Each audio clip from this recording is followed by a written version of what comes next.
Maqaa Abbaa, kan Ilmaa, kan Hafuura Qulqulluu, sadan Waaqa tokkoo. Ameen. Seenaa koo haaressi gooftaan haa geeddarii, akkaan siif hojjedhu ati na gargaari. Nagaan baay'ee galaa ergaan si waammadhee maaltu naan murmuree anuu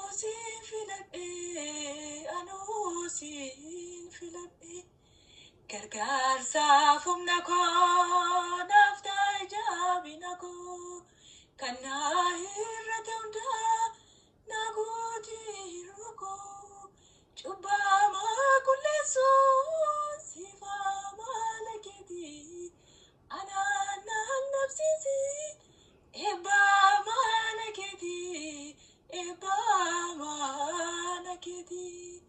Seenaa koo haaressi gooftaan haa geeddarii, akkaan siif hojjedhu ati na gargaari.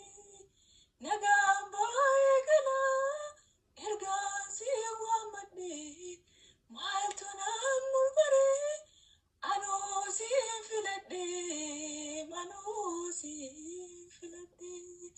Israa'el gargaartee kan baastee Gibxiitii naanis na baaftettaa du'a abbaa isaatii gochaa kee mayyadu guddaarraa jeffadhaa maqaan kee ulfaatu ati waaqa ulfaataadha.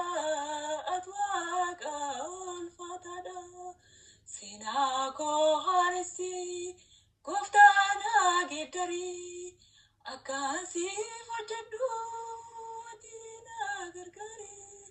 Nagaan baay'ee galaa ergaan si waammadhee maaltu naan murmuree anuu siin filadhee.